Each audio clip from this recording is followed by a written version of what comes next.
you create without an expectation of a specific result based on how each individual post does. I think it's wise to learn from how they're doing. If you are just nonstop sucking and struggling and getting nowhere, it might be wise to work on the quality of having a good hook to draw people in. Because if you're trying to share great information, you still want people to pay attention to it. You want them to share it. You want them to save it. Right? Work on the practice of writing or your video editing skills. Those are skills you can develop. They will be valuable. Writing and video editing skills are some of the most valuable things you as a coach can develop. But keep in mind that you are not trying to win the internet. You are trying to find the person that you can help who will self-select your message. So therefore, is the metric, because social media trains you, the metric of likes and shares and saves and all this sort of stuff and do well in the algorithm.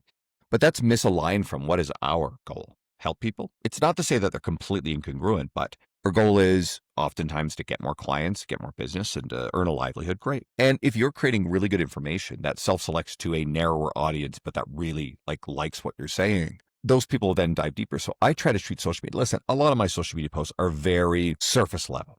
I get a lot of these comments. It's the best days. Like, I needed this today. If it's a little bit of a motivational boost, great, whatever. Yeah. I'm not going in and citing 5 studies on why, sarcoplasmic hypertrophy, blah, blah, blah, this versus the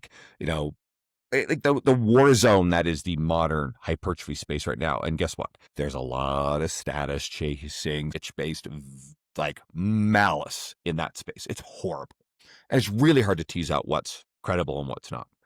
So, and there's, we all dunking now and making fun of these science-based lifters. And I'm sorry, this is true. It goes back to what you look like. It's like these skinny teenagers who are, got themselves seatbelted into cable machines. And they're saying that all you need to do is 3 reps super heavy of this tricep press down. And meanwhile, they've got some sort of foam roller stuck across their arm to keep them locked stable. It's these are the extremes. And yes, it's sort of a straw man to represent the entirety of the science-based community. But this is just nonsense. I'm sorry. It is bullshit. But then the other side of the spectrum, which is the bro hard space, guess what? There's some wisdom in there. There's also a lot of bullshit there too. So it's tricky to kind of tease that out. But what I think is wise, what you and I have done, is to continue to create good, in-depth, long-form media that's evidence-based through the lens of experience as well. Those two things. You can't have experience without evidence. You can't have evidence without experience unless you're a brilliant PhD. And even then, sometimes those types will say things they haven't coached people ever or in years. And it's that's not. You need to coach the people in the gym to actually understand how this stuff works. And let me regain my thoughts here. Create valuable media as a longer form. It's going to self-select to a narrower audience, but those are the people that choose to come to you. And if you do it really well and you gain these skills, well, it'll grow over time.